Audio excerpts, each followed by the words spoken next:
¿Qué tal? Buenas noches. Sean ustedes bienvenidos a este espacio de conversación de nombre Punto de Fuga con el gran maestro Pablo Iriart. ¿Cómo le va, mi querido maestro? Muy bien, contento de estar con usted, profesor. Y hoy con un tema que a mí me duele mucho, maestro, pero que creo que hay que tratar de entender qué sucede. Maestro, la pregunta será, yo creo que inevitable. ¿Ha bajado mucho de precio matar en México, no? ¿Por qué es tan sencillo o por qué cuesta tan barato matar en nuestro país, maestro? ¿En qué nos estamos convirtiendo? ¿Sí? ¿Y por qué no lo estamos viendo como algo que debe ser verdaderamente entendido, atacado? Porque lo que es preocupante es que ya un joven de 13, un joven de 14, sabe que es una posibilidad laboral, maestro. Profesor, usted dice para entender. Y yo creo que para entenderlo, primero debemos comprender que la violencia comienza por la palabra. Ahí empieza la violencia. Ahí empieza todo. Ahí empieza la violencia. Es normal. En un incidente de tránsito, de las palabras pasan a las manos y a la violencia. Eso no ocurre en países donde se aplica la ley, donde hay cámaras y el que agrede, se pueden gritar, como en España, se gritan de todo, pero no se tocan. Exactamente. ¿Por qué? Porque hay ley. Pero en países o en ciudades donde la ley vale muy poco, la palabra, ahí empieza la violencia, es el inicio. Y cuando viene desde el poder, profesor, cuando desde el poder se dice que la mitad de los gobernados son vendepatrias, que son fascistas, que son empleados de la oligarquía, que son ladrones, que los médicos, profesor, que los médicos son unos verdaderos rateros. Como dijo un presidente anterior, cuando empezó esta fiebre de desvalorizar la vida humana del que piensa distinto a mí, que ni siquiera merece que le ponga la bandera cuando se reúne en el Zócalo, bueno, ahí decía, los médicos, si uno va al médico y le dice el médico, ¿qué tienes? No, me duele aquí. No, ¿qué tienes para pagarme? O sea, así. Esa es la iniciación de la violencia. ¿Por qué? Porque hay un sector de la ciudadanía cuya vida vale muy poco, porque son enemigos de los pobres, son enemigos de la sociedad, del progreso, etcétera, etcétera. Y con Entonces, esta idea, maestro, la deshumanización empieza ahí. Déjeme decirle algo. Nunca antes la política, si es que se le puede llamar al trabajo que hacen ahora los políticos, política, porque la política tenía una grandiosidad que hemos venido perdiendo precisamente porque cualquiera puede determinar una opinión, se da el lujo de decir y cualquiera puede soltar palabras verdaderamente violentas contra cualquier ser humano en un medio público y más si está amparado por otros. Pero déjeme decirle, nunca antes, si esta política había tomado el centro de las temáticas de la conversación, nunca antes la conversación se había deteriorado tanto. Y en las mesas familiares, maestro, donde antes había cuentos, anécdotas, repaso de preocupaciones, ideas y fantasías para los hijos, ahora en una mesa los niños pequeños pueden estar escuchando sandeces sobre la política, malas palabras, violencia, una articulación de fenómenos de encuentro, una serie de juicios, y entonces ese proceso va excitando el proceso neuronal y el proceso de conocimiento y de entendimiento y de espacio de un niño que considera eso como normal, que eso es la normalidad que tenemos que ver. La denostación, el enfrentamiento, la desconfianza y sobre todo que las cosas se pueden resolver a través del golpe o de la violencia. Ahí empieza la célula familiar en este país, explotó. La gran figura que era el control, que era la familia, detonó y ahora tenemos absolutamente perdidos a jóvenes que yo siempre diré, jóvenes de 12, 13, 14 años van a detonar en 10 años. Y esos van a ser los papás de las próximas generaciones. ¿Qué vamos a hacer con esta sociedad, maestro? Profesor, usted lo ha dicho, y en el fondo hablamos de la desvalorización de la vida humana. Se ha perdido el valor de lo que es la vida de la otra persona y de la mía. Cuando el Estado deja de castigar al crimen, manda la impunidad. Y la impunidad es un crimen que se repite. No importa matar, porque no hay consecuencias legales y no hay consecuencias morales. Usted lo oí optimista, perdón que sea irónico, cuando dice estos jóvenes que están La oyendo ironía estas es el conversas. lenguaje de lo trágico, fue sarcástico. Sí, dentro de 10 años van a ser papás de qué niños, sí. Mire, profesor. No, eso no es optimismo, al contrario, es alarmante que esos van a detonar en 20 años y van a tener hijos, y con qué valores los vamos a encontrar. Permítame argumentar. Hace unos años, no muchos, hace 8 o 10 años, según las estadísticas que he leído, el promedio de edad de un sicario era de 24 a 26 años. Hoy es de 12, 14 y 16 años. Hoy esos niños que van a ser papás que todavía no pueden ni procrear, dentro de 10 años ya son sicarios. ¿Por qué? Porque la ley no castiga a menores de edad. ¿Cuántos reclutadores de niños o adolescentes sicarios hay en la cárcel? Yo creo que ninguno.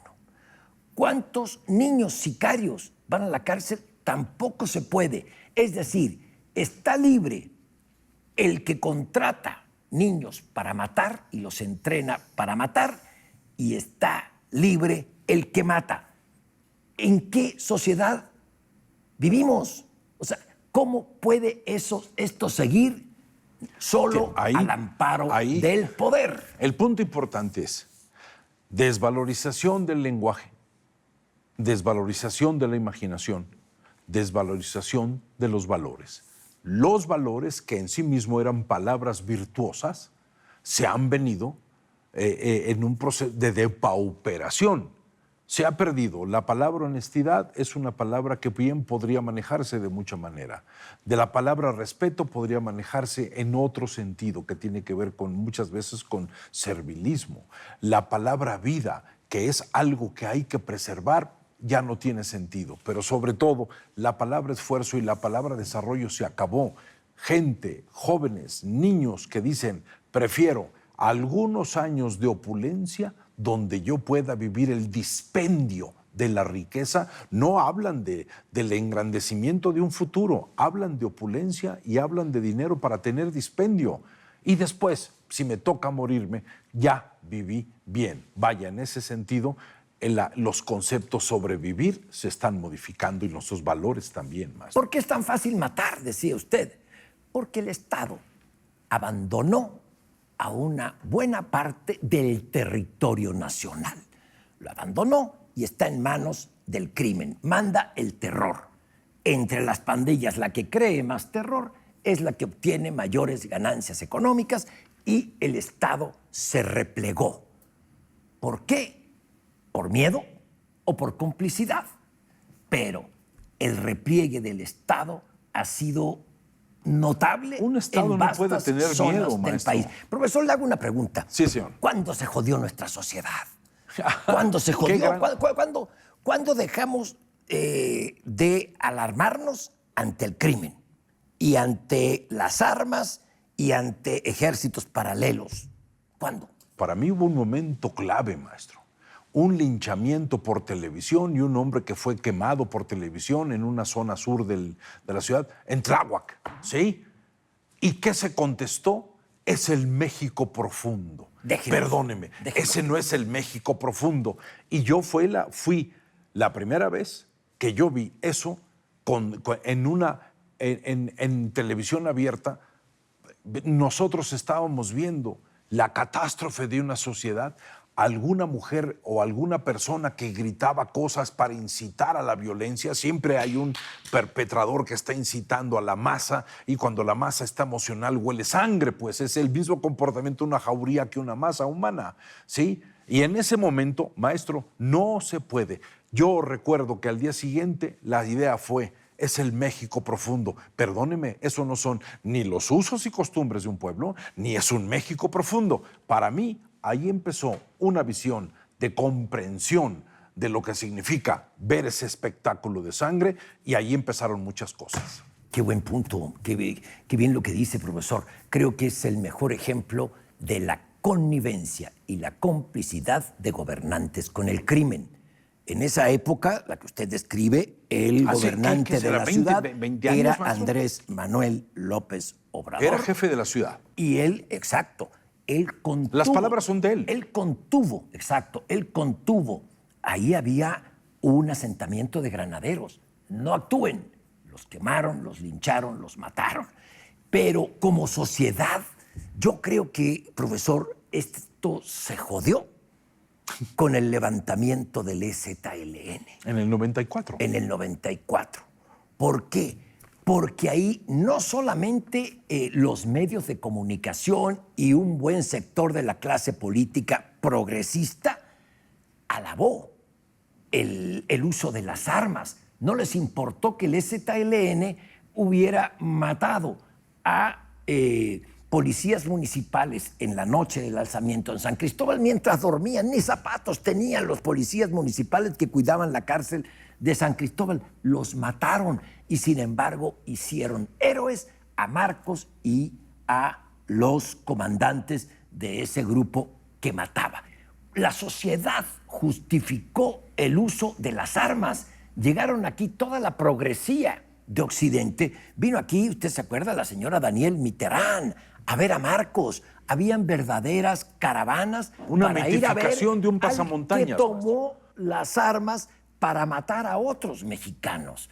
Y también hasta Oliver Stone. Y aquí en México todo mundo decía que quería ver a Marcos. La fascinación por las armas y por el asesinato, creo yo que comenzó con el alzamiento del EZLN, cuyo subcomandante hoy no ha dicho ni pío de los acuerdos de San Andrés por los cuales peleó, y no le cumplió Zedillo, y no le cumplió el siguiente de Zedillo, Fox, y no le cumplió Calderón, y ahí se cayó. El que dijo que en Ahí se 15 cayó. minutos resolvía el problema. Pero ahí se cayó. Se guardó silencio Marcos cuando sube López Obrador y en el gobierno actual. No dice nada de los acuerdos de San Andrés. Están totalmente a merced de grupos de narcotraficantes y del terror. Ahí están. El daño que hicieron. ¿Y dónde están la progresía universal y mexicana que aplaudía el uso de las armas? ¿Dónde están? Cómodamente, cómodamente. No, creo que ahí comenzó a fregarse todo cuando se le aplaudió al que usó las armas. Maestro, el tiempo es fuerte también y nos quita espacio. Le agradezco mucho su comentario, maestro. Gracias. ¿Sí? De un Igualmente. tema tan doloroso. Y solamente quiero cerrar con que para que haya, decían los mitos griegos, para que haya un asesinato se necesita el silencio, para que haya crimen se necesita la sangre. No sé por qué tenemos que permitir que este país tenga como distintivo sangre y rojo y miedo y terror. Maestro, mil gracias y nos veremos en este espacio de conversación de Nombre Punto de Fuga.